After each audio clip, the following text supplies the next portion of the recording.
श्रीमद् भगवत गीता के पास आपके हर प्रश्न का उत्तर है, चाहे आपकी कोई भी परेशानी हो, कोई भी इच्छा हो। श्रीमद् भगवत गीता आपके हर प्रश्न का उत्तर देती है, आपकी हर समस्या का हल देती है। चाहे वह परेशानी आपके मन की हो या धन की हो, या आपके शरीर की हो या आपके रिश्तों की हो, आपको अपनी हर समस्या का उत्तर श्रीमद् भगवत गीता में जरूर मिलेगा। आज हम उसी श्रीमद् भगवत गीता के ऐसे 11 अनमोल उपदेश आपको बताएंगे जो आपकी पूरी जिंदगी बदल देंगे। बस आप इन बातों को वीडियो के अंत तक ध्यान से सुनिए। जो भी व्यक्ति इस वीडियो को अंत तक सुनेगा, उसे अपनी जिंदगी, उसे अपनी हर परेशानी का हल अवश्य मिलेगा। उसे अपनी जिंदगी में जो कुछ भी चाहिए वह उसे जरूर मिलेगा। श्रीमद् भगवत गीता का सबसे पहला उपदेश यही है कि कोई अगर आपका अपना है या कोई आपसे बड़ा है तो उसका अपने प्रति गलत व्यवहार कभी भी सहन नहीं करना चाहिए। यह गीता का उपदेश हमारी जिंदगी से भी जुड़ा है। हम भी अपने मन की अधिकतर तकलीफों को यह सोचकर जिंदगी भर सहते रहते हैं कि यह तो मेरा अपना है, यह तो मेरा बड़ा है, इसको हम कैसे कुछ कह सकते हैं। हम अगर नहीं सहेंगे, कुछ कह देंगे तो हमारे रिश्ते ही खराब हो जाएंगे, हमारे रिश्ते ही समाप्त हो जाएंगे। पर सोचने की बात यह है कि उस व्यक्ति को आप अपना कैसे मान सकते हैं। जो आपकी तकलीफों की वजह हो अपना तो वह होता है जो हमारी तकलीफों को दूर कर दे। तो गीता का यह उपदेश है कि किसी को भी अपना फायदा मत उठाने दो, किसी को भी खुद पर जुल्म मत करने दो, क्योंकि आप जितना सही लोग आपको उतना सहने के लिए और मजबूर करेंगे। गीता का पहला अध्याय जिसका नाम अर्जुन विशद योग और दूसरा अध्याय जिसका नाम सांख्य योग है, उसके आरंभ में अर्जुन ने श्री कृष्ण के आगे अपना दुख प्रकट किया है कि हे केशव, मैं कौरवों से कैसे युद्ध कर सकता हूँ, यह सब तो मेरे अपने ही है। मैं कैसे भीष्म पितामह और द्रोणाचार्य से युद्ध करूंगा, क्योंकि वो दोनों मेरे पूजनीय हैं। इसलिए इन गुरुजनों को मारने से तो अच्छा है मैं भिक्षा के अन्न को खाकर अपने जीवन का गुजारा करूं, और जिन कौरवों से मैं युद्ध करने जा रहा हूं वह सब धृतराष्ट्र के पुत्र मेरे भाई ही हैं, मेरे अपने ही हैं। इन सबको मारने से अच्छा है कि मैं सन्यासी बन जाऊं। तो श्री कृष्ण ने अर्जुन से कहा कि यहाँ कौन अपना है, और तू गलत को सहेगा उसका अंत नहीं करेगा, तो गलत करने वाले को और बल मिलेगा, वो और भी गलत करेगा। इसीलिए मन के मोह को त्याग करके तू युद्ध कर। महाभारत की एक और कहानी भी है। जब अर्जुन के पुत्र अभिमन्यु की युद्ध में मृत्यु हो जाती है, तब अर्जुन बहुत दुखी होता है, रोने लगता है। वह श्री कृष्ण से कहने लगा कि मेरा पुत्र अभिमन्यु मर गया है, मैं यह दुख बिल्कुल भी सहन नहीं कर सकता, मैं भी अपने आप को समाप्त कर लूंगा। फिर भगवान श्री कृष्ण उसे आत्माओं के लोक में लेकर गए, जहां अभिमन्यु आनंद से बैठा हुआ था, क्योंकि उसने क्षत्रियोचित व्यवहार किया, इसलिए उसे उत्तम पद की प्राप्ति हुई। जब अर्जुन अभिमन्यु के पास रोते रोते पहुंचा, अपने पुत्र को देखकर अर्जुन बहुत प्रसन्न हुआ। उसे गले से लगाकर कहने लगा कि हे पुत्र, तेरे बिना तो मैं जी ही नहीं सकता, मैंने तो अपने जीवन की आशा का ही त्याग कर दिया है। तो अभिमन्यु कहने लगा कि आप कौन हैं? अर्जुन बोला, मैं तेरा पिता हूं, तू मेरा पुत्र है। अभिमन्यु कहने लगा कि कौन पिता कौन पुत्र, मेरे हजारों जन्म हुए हैं, किसी जन्म में आप मेरे पिता बनते हैं और किसी जन्म में मैं आपका पिता बनता हूं। आत्मा का ना कोई माता होता है, ना कोई पिता होता है। जब अर्जुन ने देखा कि मेरा पुत्र मुझे पहचान भी नहीं रहा, तो उसका सारा मोह खत्म हो गया। इसलिए गीता के इस उपदेश को ठीक से समझ लो कि यहाँ कोई अपना पराया नहीं है।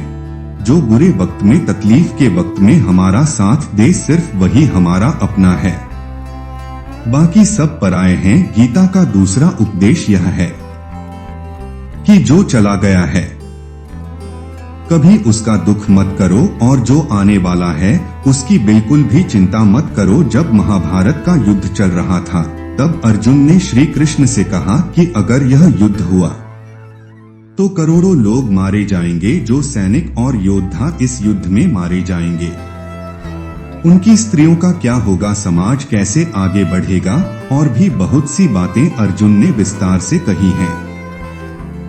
तो भगवान श्री कृष्ण ने कहा, अशो नव शोच स्वम प्रज्ञावादास भाष्य गता सु अता स नानु शोच पंडिता। श्री कृष्ण बोले, हे अर्जुन, तू बड़ी बड़ी ज्ञानियों जैसी बातें करता है, लेकिन जो सच में ज्ञानी होता है वो जो लोग मर चुके हैं, जा चुके हैं या एक दिन जाने वाले हैं, उनकी चिंता नहीं करता है, उनका दुख नहीं करता है। तेरे हाथ में कुछ भी नहीं है, तू चाहकर भी कुछ कंट्रोल नहीं कर सकता। जीवन और मरण यह तो प्रकृति की नियति है, इसीलिए जो ज्ञानी होता है वह किसी के मरने पर भी रोता नहीं है।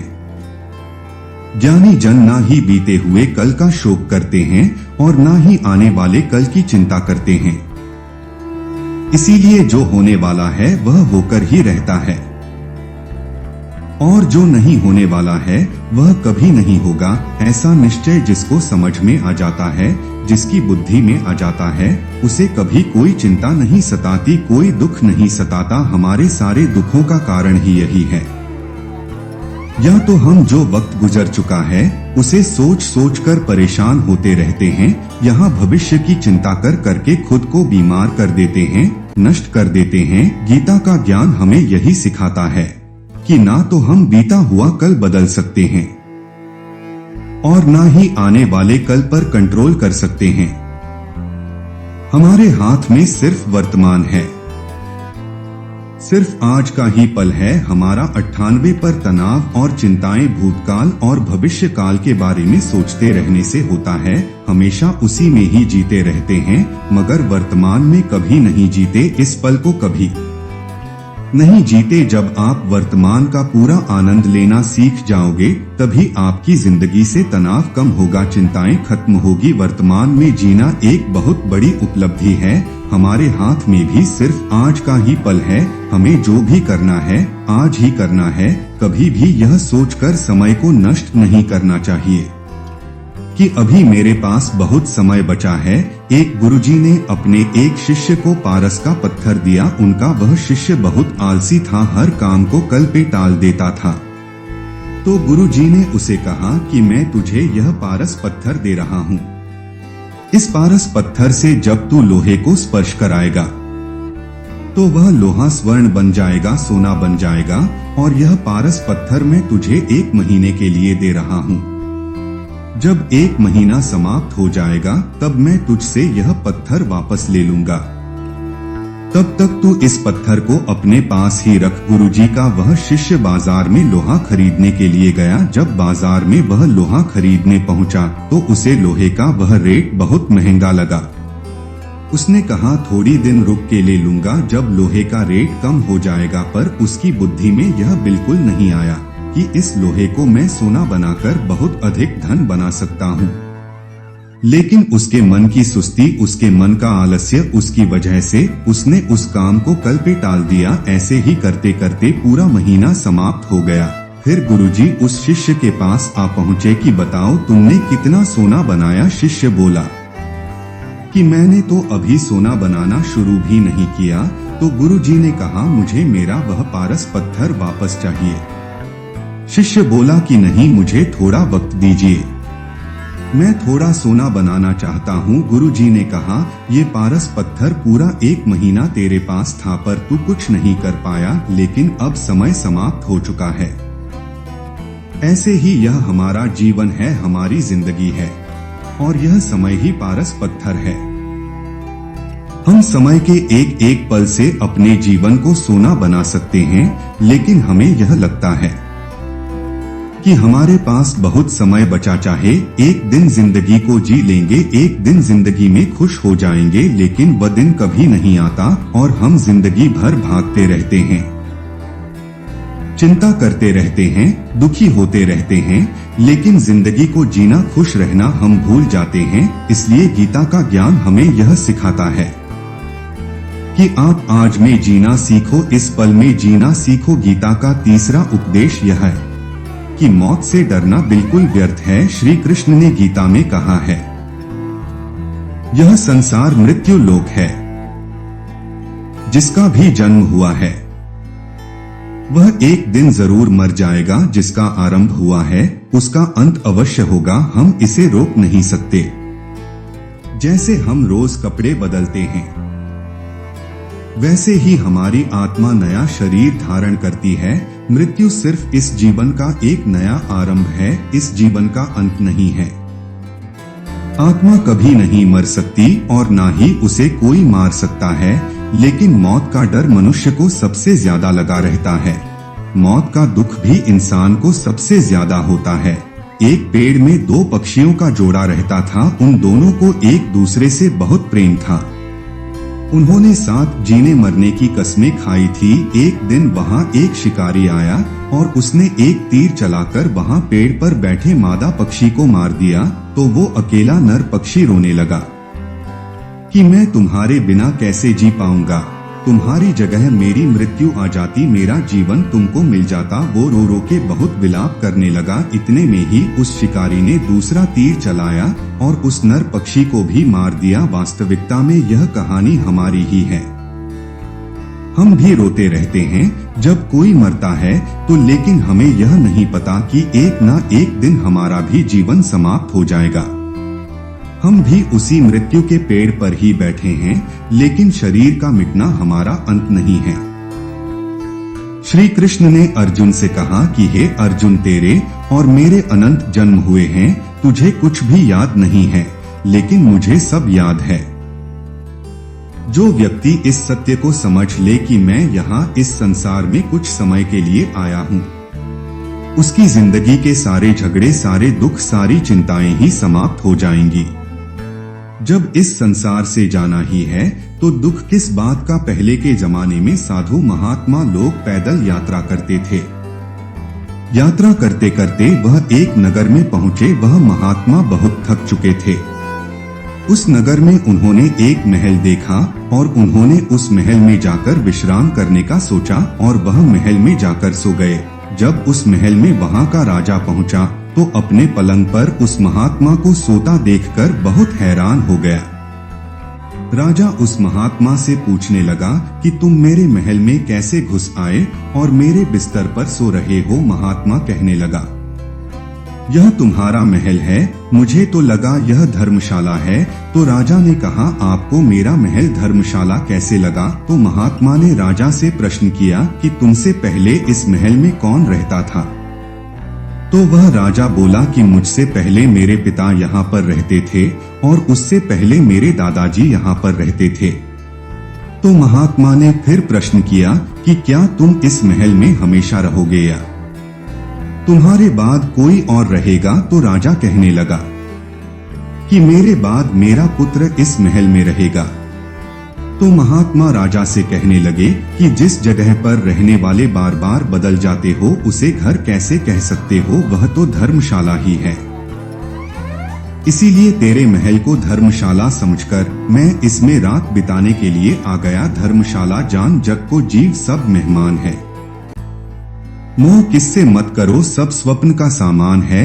यदि हम भी इस बात को समझ ले कि हम यहाँ कुछ समय के लिए आए हैं, आनंद करने के लिए आए हैं, खुश रहने के लिए आए हैं, तो हमारे सारे दुख ही समाप्त हो जाएं। जब हम अपना मोह यहाँ जमा लेते हैं, अपना दावा यहाँ जमा लेते हैं कि यह मेरा है, इसे मैं छोड़ नहीं सकता, इसके बिना मैं जी नहीं सकता, तो हमारा जीवन दुखों से भर जाता है। इसलिए जीवन में मृत्यु का भय त्याग करके जीवन का प्रतिपल आनंद लेना चाहिए। गीता का चौथा उपदेश, मन और विचारों को कंट्रोल किए बिना जीवन में कभी शांति और सुकून मिलने वाला ही नहीं है। अर्जुन ने श्री कृष्ण से कहा कि मेरा मन सही गलत सब कुछ जानता है, फिर भी मेरे विचार और मेरा मन मुझसे कंट्रोल नहीं होता। मैं जो करना चाहता हूँ वह कर नहीं पाता हूँ और जो नहीं करना चाहता हूँ वह मेरा मन मुझसे जबरदस्ती करवाता है। इसीलिए मैं बेचैन हो गया हूँ, मुझे शांति प्राप्त नहीं हो रही। तो श्री कृष्ण ने अर्जुन से कहा उसके लिए तुझे अपने मन और विचारों से डिटैच होकर अपने मन और विचारों को सही दिशा में ले जाने की प्रैक्टिस करनी होगी, अभ्यास करना होगा, और यह एक दिन का काम नहीं है। जब तक तू अपने मन और विचारों की गुलामी का त्याग नहीं करता तब तक तुझे जीवन में कभी शांति नहीं मिलेगी। एक राजा था, वह बहुत बेचैन और परेशान रहता था। एक दिन वह अपने गुरुजी के पास गया और उनसे कहने लगा कि मेरा मन बहुत बेचैन है, मैं बहुत परेशान हूँ, मैंने पूरे संसार को जीत लिया है, सब कुछ है मेरे पास, पर मैं खुश नहीं हूँ, मेरे मन में सुकून नहीं है, शांति नहीं है। तो गुरुजी ने राजा से कहा कि तुम्हारे नगर में अगर कोई ऐसा व्यक्ति है जिसने सुकून को प्राप्त कर लिया है, शांति को प्राप्त कर लिया है, तुम उसका एक बार कुर्ता पहन लो तो तुम्हारे जीवन में भी शांति आ जाएगी। राजा बहुत प्रसन्न हो गया कि यह तो बहुत आसान काम है।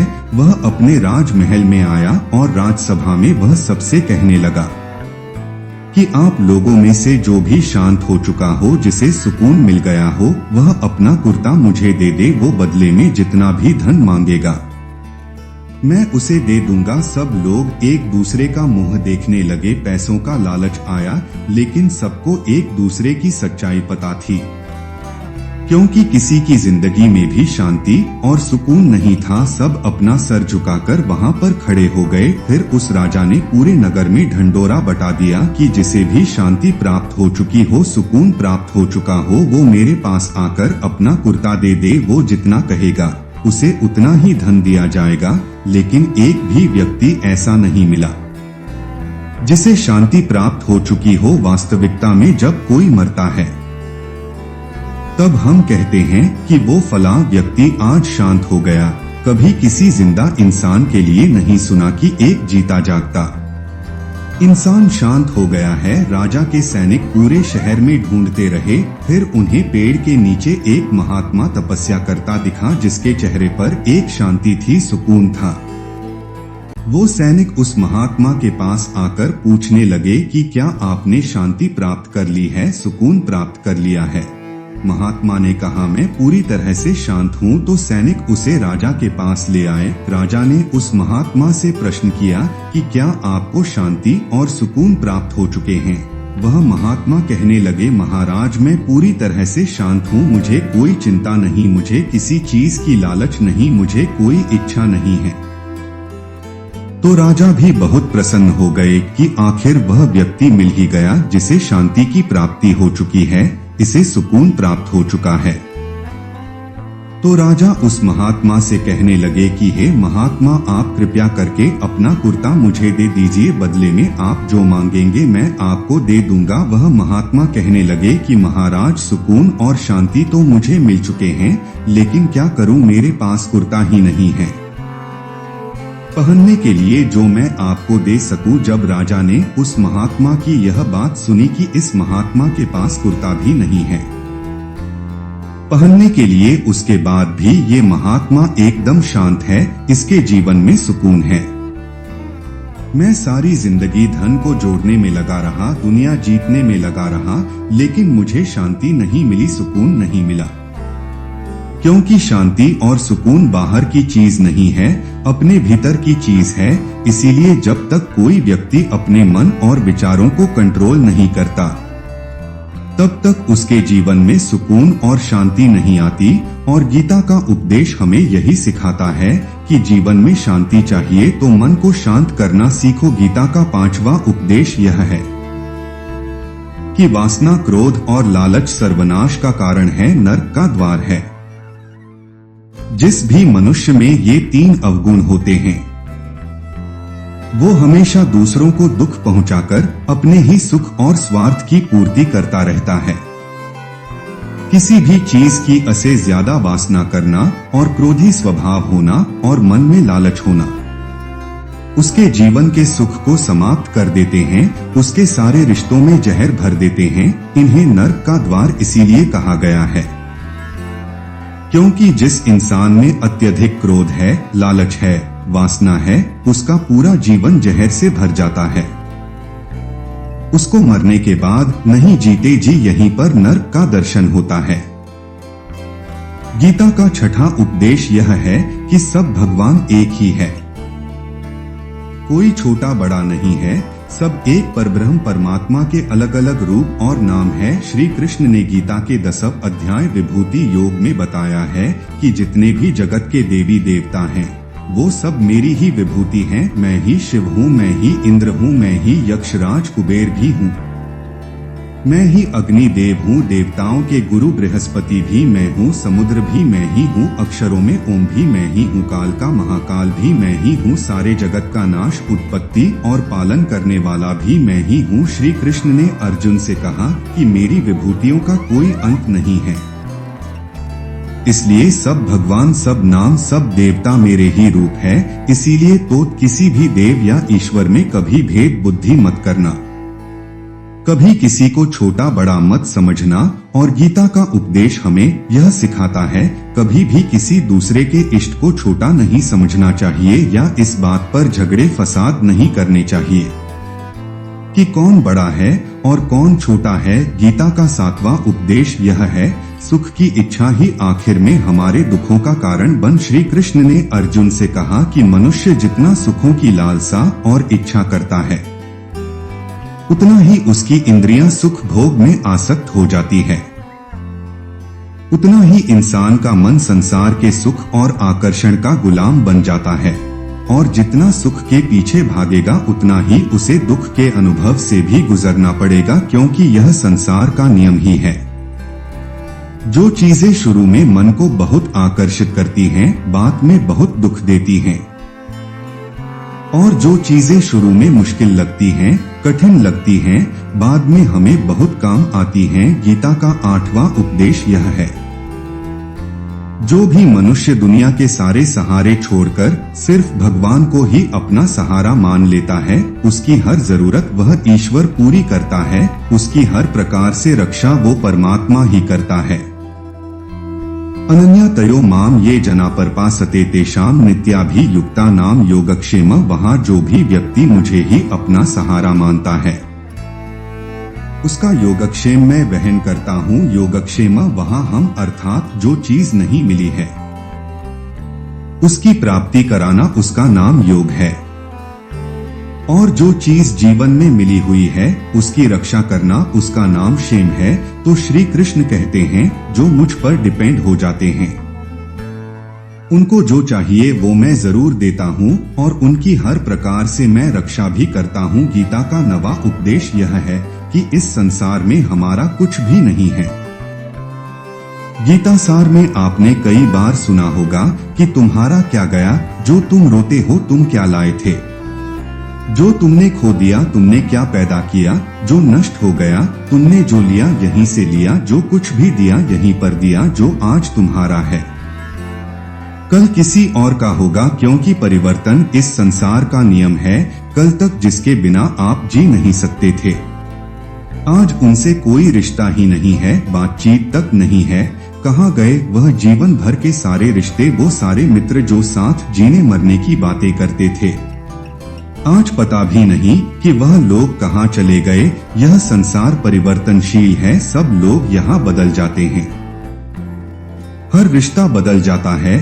और यह हमारा शरीर भी हर दिन बदल रहा है, बचपन से जवानी, जवानी से बुढ़ापा, और एक दिन यह शरीर हमारा साथ छोड़ देता है। तो किसके लिए रोना और किसकी चिंता करना। हम सारी जिंदगी चीजों को, रिश्तों को, जिंदगी को बनाने में, सजाने में, संवारने में लगे रहते हैं, लेकिन एक दिन सब कुछ बिखर जाता है। सारी जिंदगी जिस संपत्ति, जिन रिश्तों के लिए हम लड़ते रहते हैं, एक दिन सब कुछ छोड़ करके हमें इस दुनिया से जाना पड़ता है। गीता का 10वां उपदेश हमें यह सिखाता है कि किसी से भी हद से ज्यादा मोह कभी मत करना। श्री कृष्ण ने गीता का पूरा ज्ञान ही अर्जुन के मोह को नष्ट करने के लिए कहा है। यह मोह ही है जो इंसान को सबसे ज्यादा रुलाता है। वह इतना बलवान है कि शेर जैसे इंसान को भी गीदड़ बना देता है। जो अर्जुन युद्ध में देवताओं से भी जीत गया पर अपने रिश्तेदारों को युद्ध में देखकर उसका हाथ कांपने लगा, वह बोला, हे केशव, मेरे हाथ में धनुष पकड़ने की ताकत भी नहीं बची है, मेरे हाथ कांप रहे हैं, मैं युद्ध नहीं कर पाऊंगा। ये मोह इतना पेनफुल होता है जिसकी पीड़ा ना सह पाने के कारण कई लोग अपनी जिंदगी खत्म कर देते हैं, आत्महत्या तक कर लेते हैं कि उस व्यक्ति के बिना हम जी नहीं पाएंगे। जीवन में किसी से भी हद से ज्यादा मोह करोगे तो जीवन भर पीड़ा का ही सामना करना पड़ेगा। जो व्यक्ति अपने मोह से बाहर नहीं आता, उसका सब कुछ उससे छिन जाता है, उसकी सारी खुशी खत्म हो जाती है। इसीलिए गीता का ज्ञान बार बार यही सिखाता है कि अपने मन के मोह को त्याग करके आप बलवान बनो, बुद्धिमान बनो, सत्य के दर्शन करो कि वास्तविकता क्या है। क्योंकि हमारा मोह हमें हमेशा झूठ ही दिखाता है, झूठ पर ही विश्वास दिलाता है और दिल में झूठी उम्मीदें जगाता है, और यही हमारे दुखों का सबसे बड़ा कारण है। हम ही मोह कर लेते हैं, हम ही लोगों से उम्मीदें लगा बैठते हैं, पर वास्तविकता बिल्कुल अलग होती है। लोग वैसे नहीं होते जैसे हम मान लेते हैं, जैसा हम समझ लेते हैं। क्योंकि मोह के कारण हमें सच्चाई नहीं दिख पाती, लोगों का असली चेहरा नहीं दिख पाता। इसीलिए गीता का उपदेश हमें यह सिखाता है, जीवन में अगर आनंद और प्रसन्नता से रहना है तो किसी में भी हद से ज्यादा मोह कभी मत करना। गीता का 11वां उपदेश यह है कि इस दुनिया में अगर आए हो तो दुख तो मिलेगा ही मिलेगा, दुख से कभी घबराना मत, दुख से कभी डरना मत। श्री कृष्ण ने गीता में कहा है कि यह संसार दुखाल अशाश्वत है, अर्थात यह संसार दुखों का घर है जिसे औषधालय में औषधि मिलती है, चिकित्सालय में चिकित्सा होती है, वैसे इस संसार को भी श्री कृष्ण ने एक नाम दिया है, दुखालय। जहाँ पर दुख मिलता हो, दुख तो यहाँ हर किसी के जीवन में आता ही है, लेकिन अगर दुख आया है तो सुख भी आएगा। इसीलिए दुख से कभी डरना नहीं चाहिए, क्योंकि यह संसार दुखाल भी है और अशाश्वत भी है। अशाश्वत का मतलब यही होता है कि यहाँ परमानेंट कुछ भी नहीं है, यहाँ सब कुछ बदल जाता है, दुख सुख में बदल जाता है और सुख दुख में बदल जाता है, सम्मान अपमान में और अपमान सम्मान में बदल जाता है, खुशी दर्द में और दर्द खुशी में कभी भी बदल जाती है, जीत हार में और हार जीत में। यहाँ कभी भी कुछ भी बदल सकता है, कुछ भी परमानेंट नहीं है, ना ही हम परमानेंट हैं, ना ही हमसे जुड़ी कोई चीज यहाँ पर परमानेंट है, क्योंकि यह संसार अशाश्वत है, शाश्वत नहीं है। यहाँ सब कुछ बदलने वाला है, यहाँ कुछ भी परमानेंट नहीं रहेगा, तो आपका दुख भी परमानेंट नहीं रहेगा। इसलिए दुख से कभी भी डरना नहीं चाहिए। गीता का यह उपदेश हजारों साल पुराना है, लेकिन आज भी नए से नया है। पूरे विश्व में गीता को सबसे ज्यादा पढ़ा गया है और सबसे कम समझा गया है। श्रीमद् भगवत गीता के यह उपदेश अगर कोई व्यक्ति ठीक से समझ ले और उसे अपनी जिंदगी में उतार ले, तो यह पक्की बात है वो अपनी जिंदगी में जो चाहे वह हासिल कर सकता है। अपने जीवन की हर समस्या से वह एक पल में बाहर आ सकता है। श्रीमद् भगवत गीता के इस दिव्य उपदेश को हमें बार बार सुनना चाहिए, हर रोज सुनना चाहिए। जब भी जीवन में कोई चिंता या परेशानी आए तो एक बार इस उपदेश को जरूर सुन लेना और मन में यह विश्वास रखना कि गीता का यह उपदेश आपकी जिंदगी की हर परेशानी में आपको राह अवश्य दिखाएगा।